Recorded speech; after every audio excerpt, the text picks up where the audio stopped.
Hello and welcome to this episode of Kennedy Saves the World. If Donald Trump wins the presidency and becomes our 45th and 47th president, there will be one person to blame for all of this. It's not Donald Trump. It's not Melania Trump. It's not even Barron Trump. It's not J.D. Vance. It's not RFK Jr. It's Cheryl Hines. This is I don't know why it's so exciting. I guess when people I don't have a great deal of respect for are really upset and angry and emotional, it brings me some level of entertainment and a bit of joy, which is what we were promised at the DNC. And now I'm so joyful because people in Cheryl Hines' inner circle are so mad at her because her husband, RFK Jr., could be the deciding factor in this election. And, for very obvious reasons that, we've talked about. Jimmy and I talked about this yesterday on the podcast. This race is going to be so close.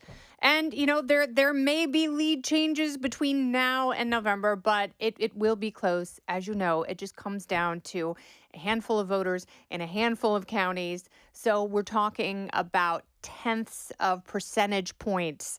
And, if RFK was polling at 5%, maybe he was polling at 20% among certain demographics. And, some of his supporters go, well, he's making the case that Trump is more pro-freedom. Therefore, when the Democrats are talking about price fixing and, Donald Trump is talking about backing off restrictions for things like farmers, as his vice presidential candidate, RFK Jr.'s vice presidential candidate, Nicole Shanahan, has been talking about. And that was one of the reasons, like a more pro-economic freedom bent was more attractive for them. And one of the many reasons that they chose to endorse Donald Trump and not Kamala Harris.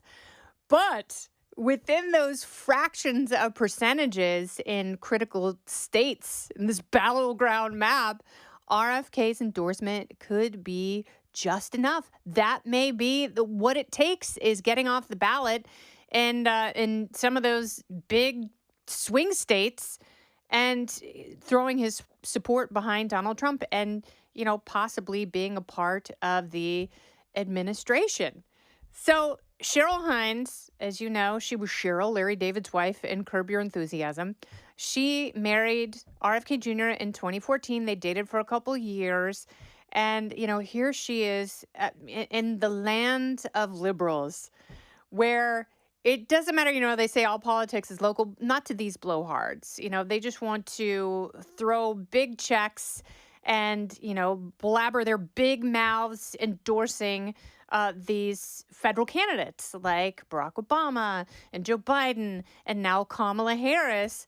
But they don't look around at their own cities, and many or most of them live in Los Angeles, which has become a high tax, high homelessness hellhole, a place that I love, but certainly a lot of neighborhoods that I have to circumnavigate when I go back and, try and swim in the poop-filled Pacific. But they don't look at that. They don't look at their local politics and think maybe I should exercise my influence here and make this little part of the world where I live better.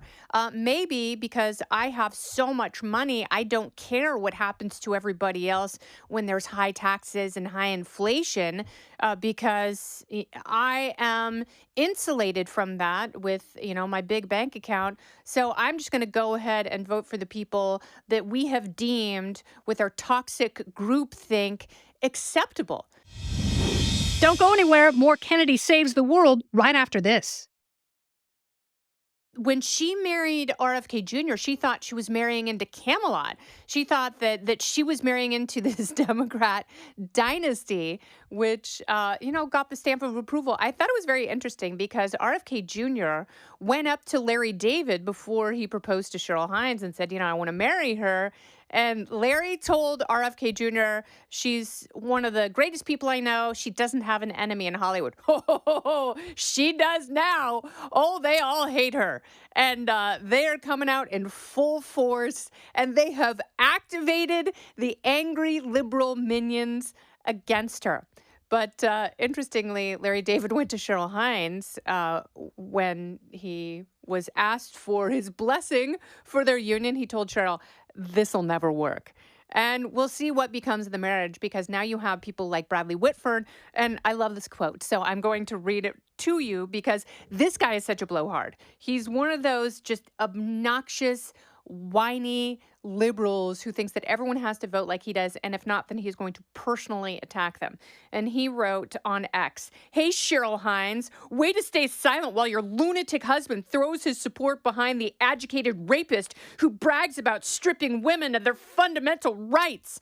And, he goes on to lambast her as a bad parent and everything else. And it's like, he wants Cheryl Hines. He thinks that he is such an important person that he wants Cheryl Hines to divorce her husband rather than wish her well in matrimony, because he thinks that if she leaves her husband, that all the rational Democrats will now vote for Kamala Harris, because she has ostracized him as being hypocritical and insane.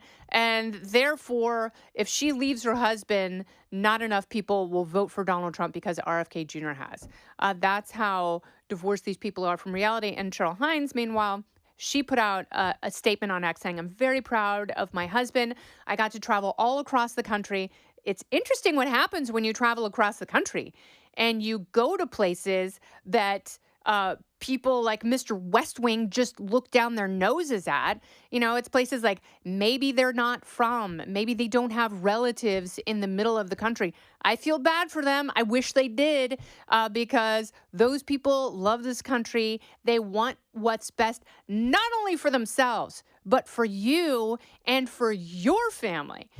So I imagine that she got a chance to sit down and talk with some of those independent and Republican farmers and school teachers and first responders who live in places that are normally glossed over by those big limousine lefties who tend to inhabit places like New York and Los Angeles because that's where the work is. And she put out a statement saying that she loved talking to those people. She supports her husband. She obviously doesn't support Trump. She got really mad at RFK Jr. when he came out comparing people who were vaccinated to Anne Frank, saying, well, at least Anne Frank got to hide in the attic. Wasn't a good look for Bobby. And she was like, I strongly oppose my husband's opinions. But she hasn't done that this time, which leads me to believe that she was paid very handsomely on Curb Your Enthusiasm and never has to work again, because she will not work again if she stays married to him.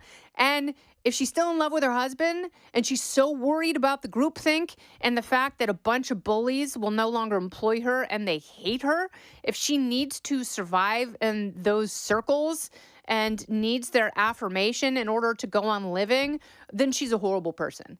If, her flimsy reputation is more important than her marriage and she actually does cut him off, then she's a bad person. And you don't have to listen to what actors say in terms of politics. Local politics is also incredibly personal. And you have to decide, you have to look at your own family. And, my metric is, am I free enough? Am I looking at a candidate who's going to deliver me more personal and economic freedom? Everyone talks a big game, but they don't want to deliver across the board. Freedom is the one thing that actually scares the living crap out of politicians in both parties.